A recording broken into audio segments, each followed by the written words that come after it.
It's been an amazing year for the schools in the Elliot Foundation. Let's have a look at the data.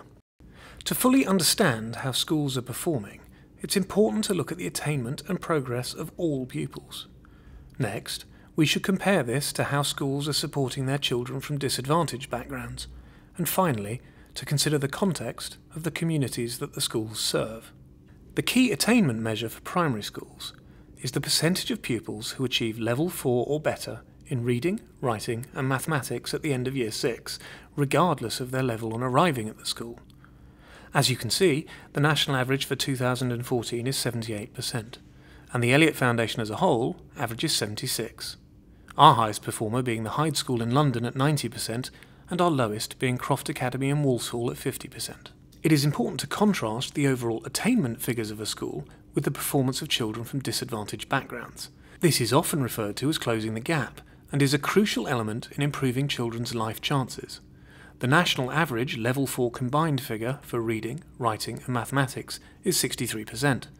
At the Elliot Foundation it is 66%, with the highest at Hillingdon Primary School in London, 80%, and the lowest at Croft in Walsall, 30%.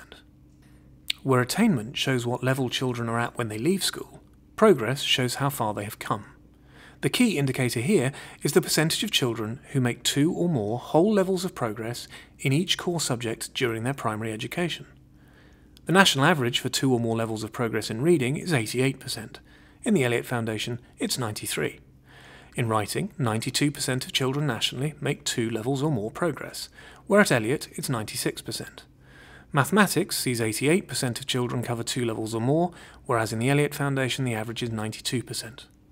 These same progress measures should be looked at for disadvantaged children, and the national averages for 2 levels of progress for reading, writing and mathematics are 88%, 92% and 88% respectively.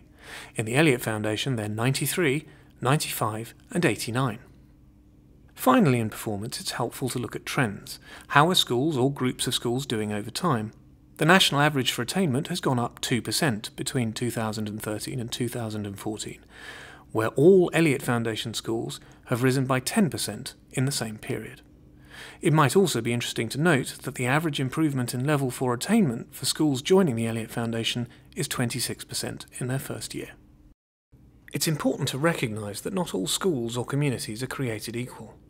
Context data helps us to separate the schools who are coasting along, without really pushing their children, from the ones with children who start their schooling a long way behind the pack, and for whom catching up with the average is an amazing feat of commitment. 3 data points that help provide that context are EAL, pupil premium, and the index of multiple deprivation. EAL stands for English as an additional language, and this simply indicates the percentage of children who start their primary schooling without English as their first language. The national average is 13%, but Elliot Foundation children are 4 times this at 51%. Pupil premium indicates the percentage of children in a school who receive additional funding as a result of low parental income. The national average for pupil premium is 18%, whereas Elliot Foundation schools are almost 3 times this at 50%.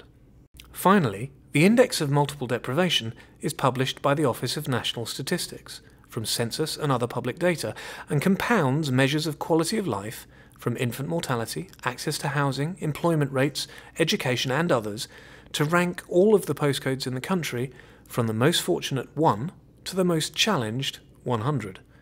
Clearly, as an index, there is no national average, but the midpoint is 50. Elliot Foundation schools average in the 81st percentile. These are all statistics, and it's important to remember that behind each one lies a child, a teacher, and a family. Thanks for listening.